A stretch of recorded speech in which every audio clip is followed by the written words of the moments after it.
what it is, it's the most common snake, the most densely populated part of the world.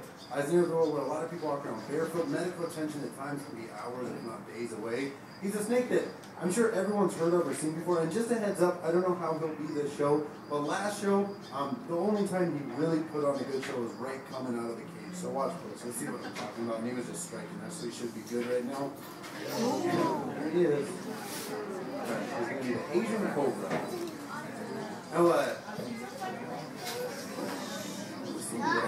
Now the image that comes to a lot of people's minds when you see a cobra is the snake charmer playing the flute, right, with the snake swaying back and forth to the rhythm of the music. But like all snakes, cobras don't actually have external ears. They're completely deaf to noise. Really all they're doing is just following the movement of the snake charmer. If I can get him to hood back up here, I'll try and demonstrate this. But a lot of times, when you watch these snake charmers, what you'll see them do is they'll wave their hands underneath the snakes and let the snakes strike down at them.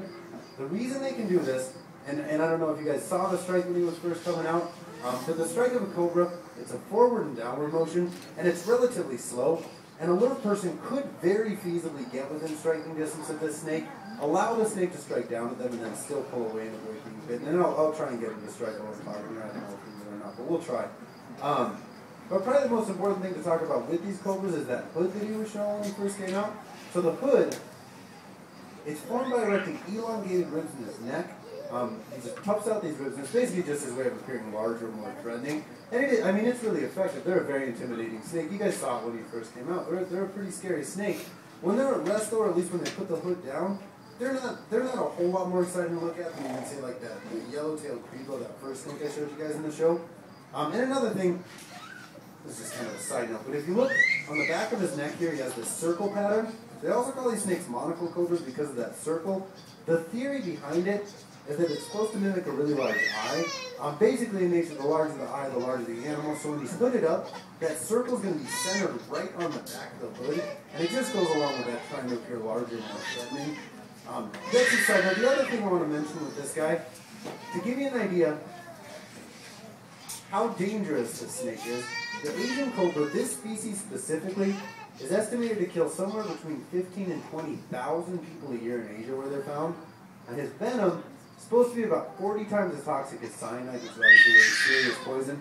And then the fastest recorded human death from one of these snakes, it happened in just under 7 minutes. A guy got bit on his big toe, had a really bad reaction, pretty much dropped dead right on the spot. So it's a really nasty bite. I'm going to put on any more of the show. Doesn't care at all. A lot of times when they ignore me like this, it's a pretty good indication that it's a female.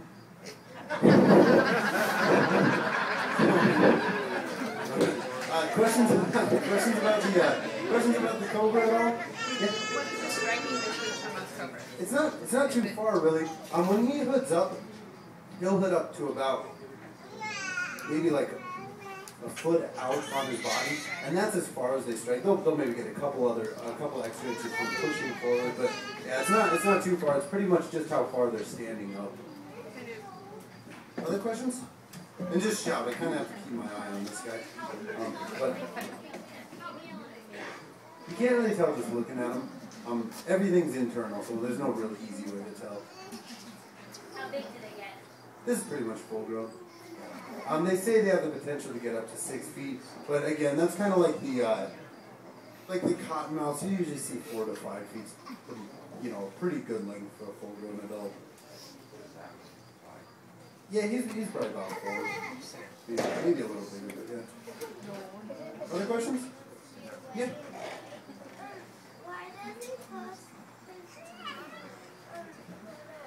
Why does he put the hood out? That's to scare things off. So he looks really big and scary. Yeah.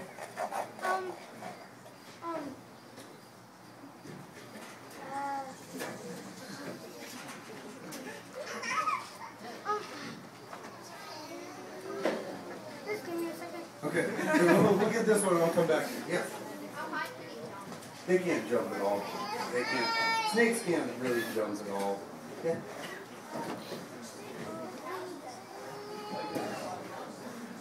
A good house pet.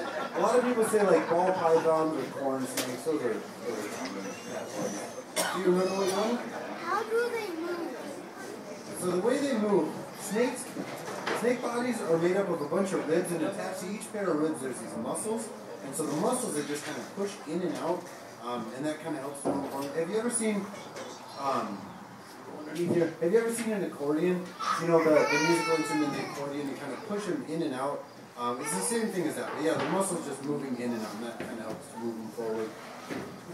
Anything else? What are they eating? Just rats and stuff.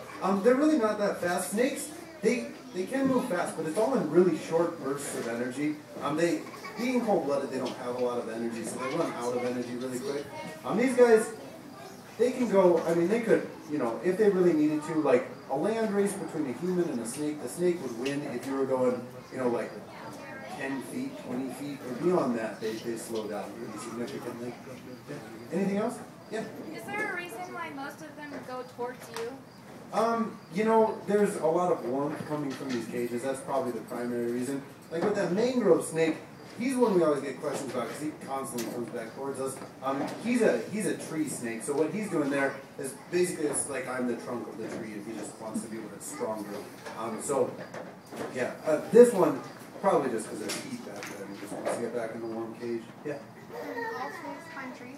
No, sort of, but their bodies aren't really made for it. Like these ones, they have these thicker bodied snakes have a lot of trouble climbing trees. You need ones that they kind of wedge themselves in between bark when they're climbing. So that works a lot better for skinnier ones like that mangrove snake. With ones like these, or the cottonmouths can kind of climb trees, but they're not very good at it either. Yeah, you need a snake that can really kind of wedge themselves in together that way. Anything else? He won't if he's hunting, but generally if they're defending themselves, I mean, it's not a rule that they have to, but they usually will.